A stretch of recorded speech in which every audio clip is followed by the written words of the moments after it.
Muchas gracias. Muy buenas tardes. Gracias, diputado Kosma Lotowski. Gracias, señor Calvet. Gracias, señor Chambaski. Catalonia is Spain. Spain is Catalonia. Without law, there is not democracy. Bienvenidos a la Resistencia desde Europa. Queridos amigos, muchísimas gracias por su asistencia. Gracias a los medios de comunicación.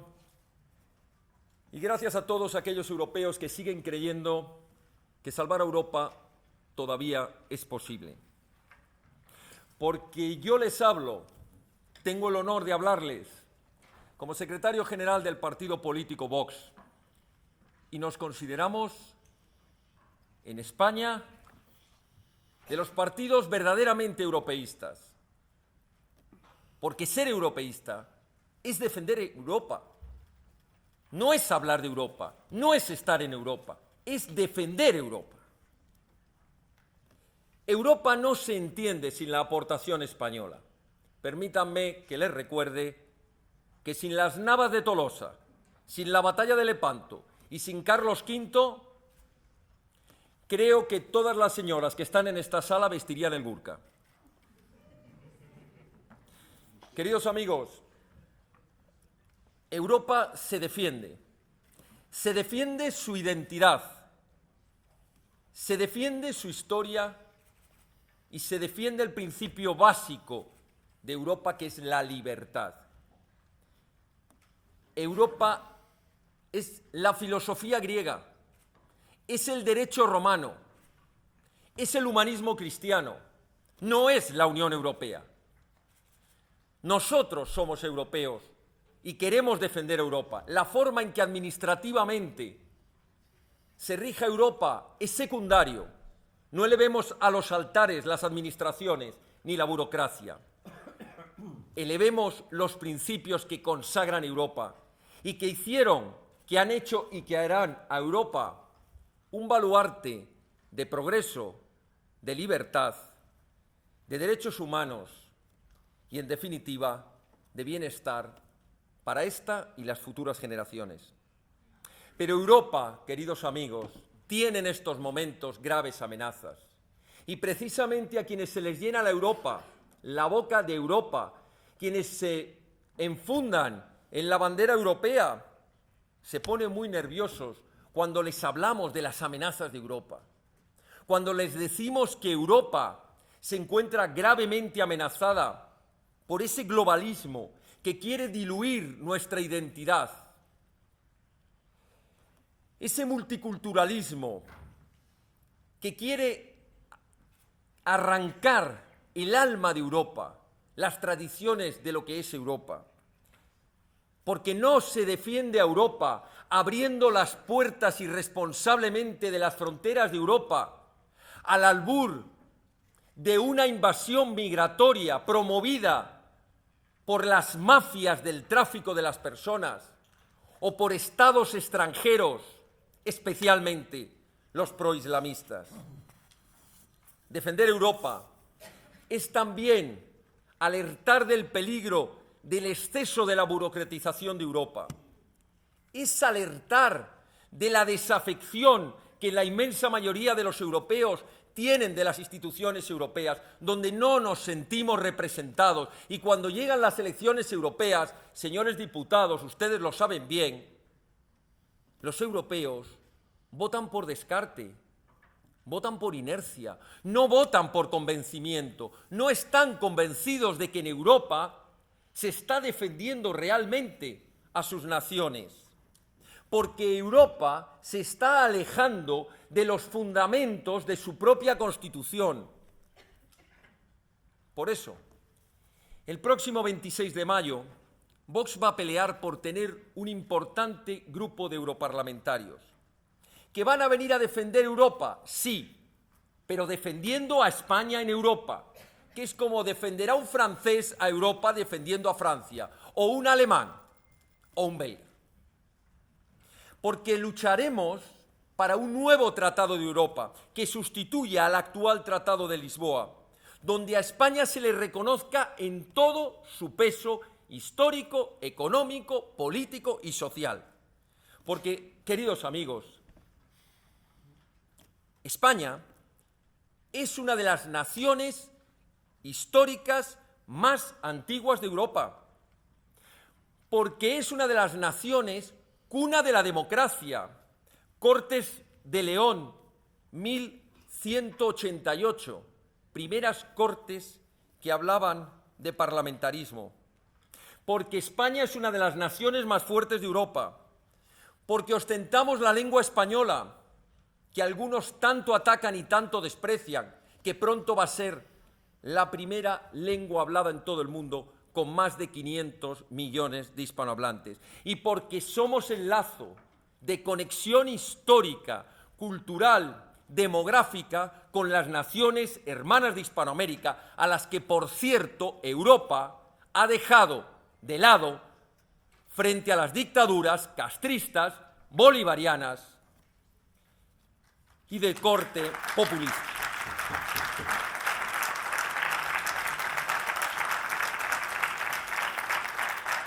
Y Europa ha cometido un grave error, que estoy seguro que estamos a tiempo de solucionarlo. Hay que ponerle coto al secesionismo, que nos quiere enfrentar, que nos quiere dividir, que nos habla de la Europa de las regiones y niega el derecho de la Europa de los Estados-nación. Un secesionismo, como el secesionismo catalán, o vasco, o balear, o valenciano, que miente descaradamente, miente en cuanto a la historia, miente en cuanto a la economía, miente en cuanto a la política y miente en cuanto a la sociedad. Es mentira de arriba abajo, es pura propaganda falsa. Y eso sí, ojo que alguno de ustedes se atreva a cuestionarlo. Se lo decimos por experiencia propia. Será calificado de xenófobo, de racista, de totalitario, de fascista, de neonazi y de todos los discursos falsos, de todas las mentiras y de todos los calificativos que se les pueda ocurrir. Porque, como bien saben, debieron aprenderlo en el manual de estilo de Lenin, la mejor manera de que no se conozca la verdad es ponerle todas las etiquetas posibles a quienes queremos contarla. Pero se han equivocado. La verdad se ha puesto en pie y estamos contando en cada rincón de España y venimos a contarlo también aquí en Europa.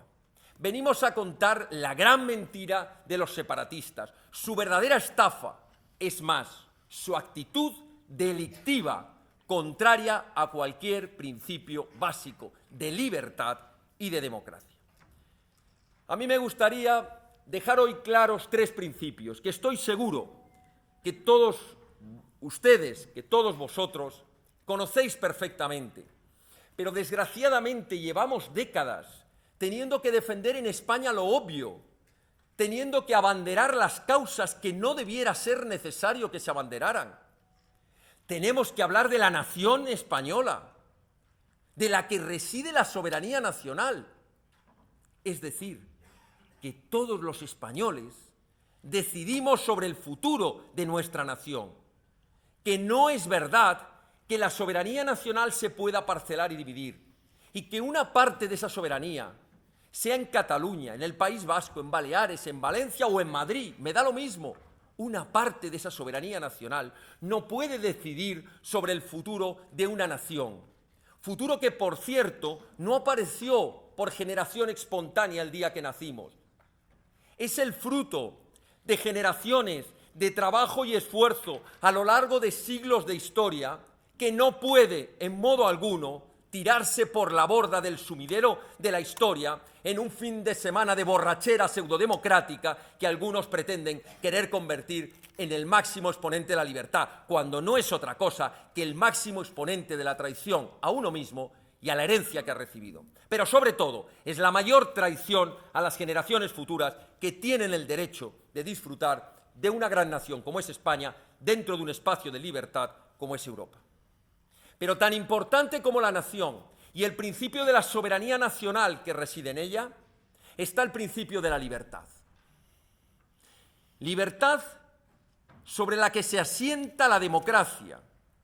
Y hay algunos que tienen la desfachatez, por no decir la locura, de atreverse a decir ante la sala del Tribunal Supremo que anteponen a la ley lo que ellos entienden por libertad y por democracia, que normalmente es lo que entiende el común denominador como totalitarismo e imposición. Y sin nación y sin libertad tampoco podemos hablar de justicia. Y para que haya justicia tiene que haber Estado de Derecho. Y cuando les hablamos del Estado de Derecho, de la división de poderes, de la independencia del Poder Judicial, se nos sigue tachando de antidemócratas. De la soberanía nacional reside el principio de la soberanía judicial. Y esto lo traigo a colación porque si en el 2002 los europeos llegamos al acuerdo sensato y razonable del reconocimiento recíproco de los ordenamientos legales y judiciales y, por tanto, el reconocimiento recíproco de la eficacia de las resoluciones judiciales, se aprobó ya desde el año 2002 el acuerdo marco de la euroorden para dejar atrás las viejas peticiones de extradición. Pero hay algunos jueces en Alemania, hay algunos partidos políticos que se han cargado de arriba abajo ese principio de confianza mutua judicial. Y bien decía Calvet, y así lo dije yo a un medio de comunicación, aunque lo tituló justo al revés, que era motivo más que suficiente para que España hubiera denunciado el acuerdo marco de la euroorden. Porque es inaceptable que un tribunal haya entrado a conocer de un asunto sin tener toda la capacidad probatoria de oralidad, de contradicción, de instrucción y de investigación de cualquier procedimiento judicial y haya entrado a juzgar en el fondo del asunto. Eso no es la euroorden. El tribunal de Schleswig-Holstein tenía los datos suficientes para haber aplicado la euroorden. Es decir, existía una equivalencia delictiva, delito de rebelión, delito de alta traición en Alemania. Pero es que hay tribunales que o son cobardes o simplemente se dejan impresionar o manipular por los poderes políticos. Yo vengo a hablarles de un juicio en defensa de la democracia, del Estado de Derecho, de la nación y de la libertad. La causa especial que se sigue en el Tribunal Supremo, máxima instancia judicial española, con los más altos profesionales que forman sus salas de enjuiciamiento, de instrucción y de enjuiciamiento, que existe abierta o que está abierta desde principios del 2017 gracias a un pequeño partido que cuando vio de la inacción del Gobierno de la Nación a través de la Abogacía del Estado, de la inacción de la Fiscalía General del Estado, de la inacción de ninguna fundación, ni asociación, ni partido político, todos miraban hacia otro lado, nos lanzamos, 3 juristas en la difícil batalla de enfrentarnos a un auténtico poder mafioso, a una organización criminal. Y solo teníamos indicios, pero eran indicios tan fuertes que hoy han quedado corroborados. Estamos hablando de una organización criminal que utiliza cuantiosísimos fondos públicos, el último informe de la Guardia Civil, 17 millones de euros, que estaba creando una organización paralela, digo más, un Estado paralelo, con su hacienda propia, con sus servicios de información propios, con su judicatura propia, con su constitución propia, con sus departamentos propios, con sus servicios de estadística propios, unas auténticas estructuras paralelas del Estado, con un reparto de funciones perfectamente distribuido, en 3 líneas, quienes actuaban desde el Parlamento Autonómico de Cataluña, creando una legislación paralela al Estado, quienes actuaban desde el Gobierno de la Generalidad, del Gobierno autonómico, recuerdo para los que lo han olvidado, máximo representante del Estado en una comunidad autónoma, desde ese gobierno, financiando desde las propias consejerías ese golpe de Estado. Y en tercer lugar, movilizando a auténticas camisas pardas, auténticos movimientos totalitarios, facinerosos en la calle, como la ANC, Òmnium Cultural, los CRR, CDR o la AMI, la Asociación llamada de Municipios Independientes. Una auténtica organización criminal, y esto no lo dice quien lo está hablando. Esto lo ha dicho ya la Audiencia Nacional en varios de sus autos. Esto lo dicen los informes de la Guardia Civil y la Policía Nacional, perfectamente estructurada. Esta organización criminal tenía un fin último, y no era hacer un referéndum. Y ahora hablaremos del referéndum del 1 de octubre, el llamado referéndum del 1 de octubre. El objetivo era subvertir el orden constitucional, sustituir la Constitución, sustituir las leyes, sustituir el gobierno de la nación, sustituir la jefatura del Estado y declarar la independencia de una parte del territorio español, nuestra querida Cataluña. Esa era la hoja de ruta y el objetivo, que por cierto, según los informes de la Guardia Civil, venía ya desde el año 2012 con el primer intento que hubo de referéndum el 9 de noviembre de 2014, capitaneado por Artur Mas. Y hablemos del 1 de octubre. El 1 de octubre fue un simulacro, pero no era el objetivo. Era la excusa, como nos han dicho los informes y los testigos que están compareciendo en la causa especial al Tribunal Supremo. Era una excusa. La excusa con la que querían vender al mundo que no se les dejaba votar, que España era un país represor, que no había democracia y que se confiscaban las urnas. Mentira y mentira. Primero, porque no tienen las competencias para convocar un referéndum. Segundo, porque mucho menos un referéndum que tiene como finalidad romper el ordenamiento constitucional.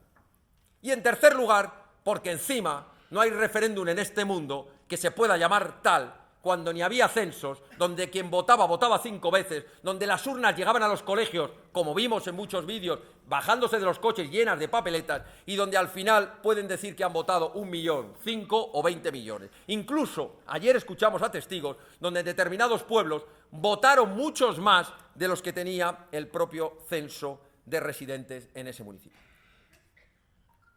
La acusación popular de Vox no es la acusación de un partido político.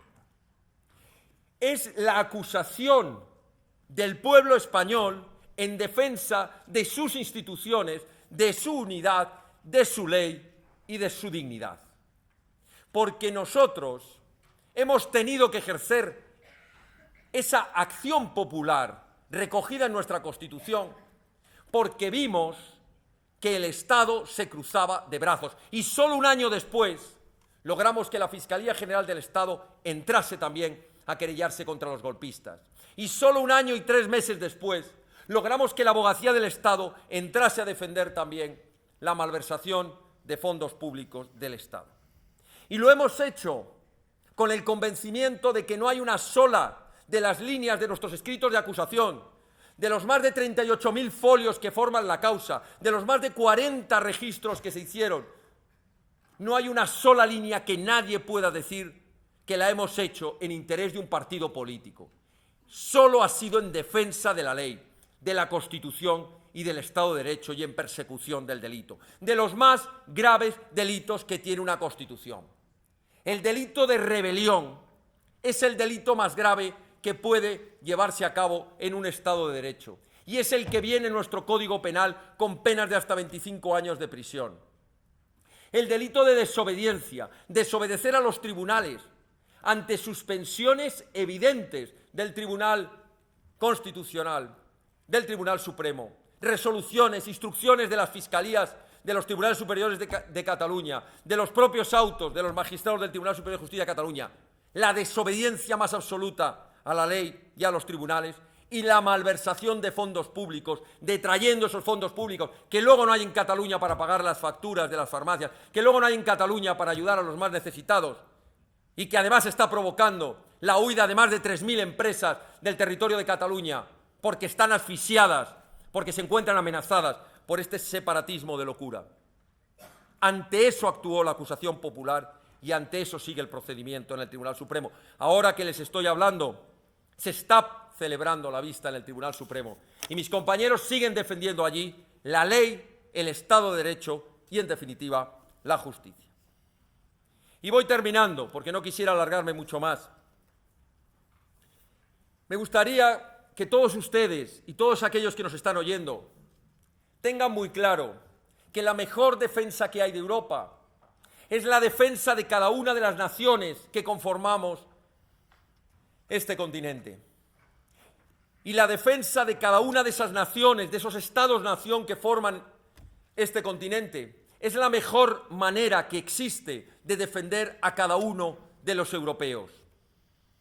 Porque al final, de la defensa de las instituciones, se está defendiendo ese paraguas, ese escudo, ese amparo de nuestros derechos y de nuestras libertades más elementales, que algunos quieren pisotear. Y no quisiera terminar sin decir una vez más, alto y claro, viva España, viva Europa y Puigdemont a prisión.